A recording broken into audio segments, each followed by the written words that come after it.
पत्थर दिल ड्रामे के आने वाले एक साथ तो बहुत ही ज़्यादा इंटरेस्टिंग होती हुई नज़र आ रही हैं। जैसे कि अब आप लोग देखने जा रहे हैं कि अब हनान जो कि अपनी चालों में बहुत ही बुरी तरह नाकाम हो चुका है, क्योंकि उसने तो सोचा था कि ज़ारा के पास जाएगा, उसकी दौलत और उसकी जायदादों को एक मर्तबा फिर से हड़पने की कोशिश करेगा।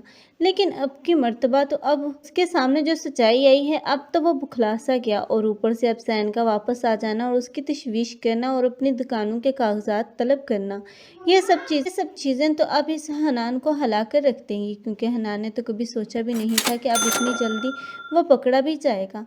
लेकिन यही अब ज़ैन होगा जो कि आखिरकार इस हनान को उसके अंजाम तक पहुंचाएगा, तभी तो उसके ऊपर सच्चाई आएगी। लेकिन दूसरी ही तरफ अब आप लोग देखने जा रहे हैं कि अब ये ज़ैन है जो कोशिश करेगा कि मनाहिल और वलीद की शादी हो जाए।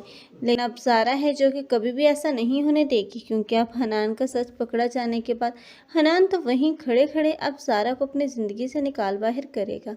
इस तरह अब ज़ारा की भी जान छूट चुकी है इस मकार हनान से, इसलिए अब कोशिश वो करेगी कि अब वो खुद वलीद को हासिल कर ले। लेकिन अब की मर्तबा ये ज़ैन है जो कि अब मनाहिल के साथ कोई भी अब गड़बड़ नहीं होने देगा, बल्कि उसकी कोशिश तो यही होगी कि अब मनाहिल को उसके हिस्से की खुशियाँ मिलनी चाहिए। और नरगिस जिसने अपने बेटे की शादी तो तय कर दी, लेकिन अब वो ये नहीं जानती थी कि सबा ऐन शादी वाले दिन ही इनकार कर देगी, क्योंकि अब उसे शादी वाले दिन ही इस बात का इल्म हो जाएगा कि अब वलीद तो मनाहिल से मोहब्बत करता है और उसे शादी तो सिर्फ अपनी माँ की खुशी और रजामंदी के लिए कर रहा है।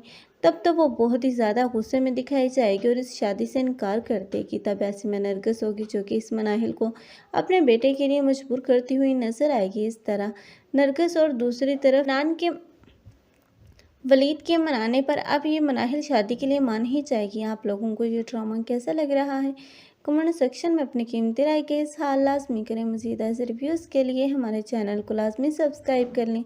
अगर आप लोगों को हमारी वीडियो अच्छी लगी हो तो वीडियो को लाइक करना मत भूलिएगा। अल्लाह हाफिज़।